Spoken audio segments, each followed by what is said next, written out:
इस दुनिया में हर आदमी को पता है कि अगर किसी कौम के आगे वीर लगा तो वो कौम गुजर समाज है, जिसके नाम के आगे वीर गुजर लगा। और वो वीर गुजर भी तोहफे के अंदर नहीं मिला। आज भी अफगानिस्तान के राष्ट्रगान में आपके समाज का नाम आता है।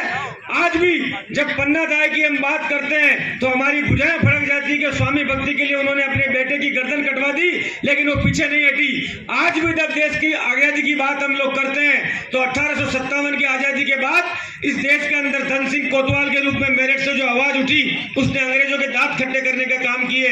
और आज भी राजेश पायलट के रूप में एक ऐसा नेता इस देश के अंदर मिला था जिसने देश के किसानों को एक करने का काम किया।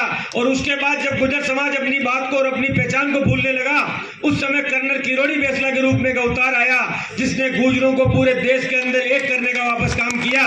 लेकिन मैं आपसे एक बात पूछना चाहता हूं कि इतिहास के अंदर जिस जाति का सबसे ज्यादा सम्मान था, इतिहास के अंदर जिस जाति ने हर समय इस देश की सीमाओं के लिए लड़ने का काम किया, इतिहास के अंदर जिस जाति ने अपनी गर्दन कटाने का काम किया, और ये इतिहास नहीं है, ये वर्तमान है कि हमारे समाज के 73 बच्चों ने, हमारे समाज के नौजवानों ने अपनी माओं की गोद उजाड़ दी, अपनी पत्नियां विधवा कर दी, अपनी बहनों की कलाई सूनी कर दी। और इस देश के अंदर आरक्षण के लिए अपने हिंदुस्तान के इतिहास में अगर किसी जाति ने सबसे ज्यादा बलिदान किया तो गुजर समाज ने बलिदान किया।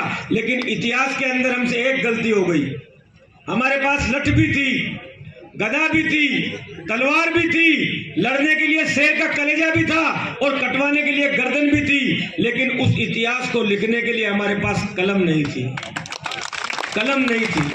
वो कलम अगर होती तो हमारे समाज के इतिहास को, जो आज शाही से मोहताज हो रहा है लिखने के लिए, जिसे हमें खून से लिखना पड़ा, वो इतिहास सुनहरे अक्षरों के अंदर लिखा जाता। और वो कलम देने का काम अगर कोई कर सकता है तो वो कलम देने का काम हमारा समाज अगर ईमानदारी से इस भवन को बनवाकर इसके संचालन में अपना सहयोग देकर, और अगर ये बिल्डिंग बनती है और सिर्फ जयपुर में नहीं, राजस्थान के हर जिले के अंदर अगर इस तरह के छात्रावास तैयार होते हैं तो आने वाली पीढ़ी के हाथ के अंदर कलम आएगी और वो कलम आपके इतिहास को कभी मिटने नहीं देगी, कभी भूलने नहीं देगी और कभी भूलने नहीं देगी। ये बात मैं आपको कहना चाहता हूं।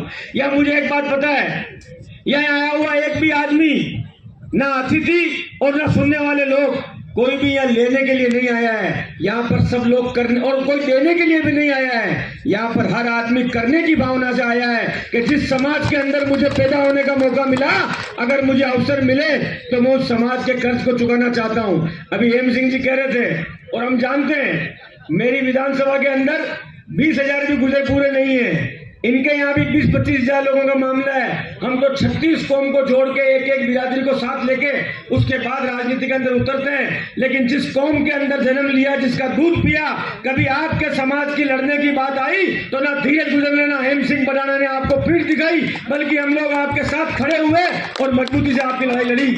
लेकिन मैं एक बात इसको भी जानता हूँ और हरदम कहता हूँ, अभी हमारे समाज के कुछ दिनों पहले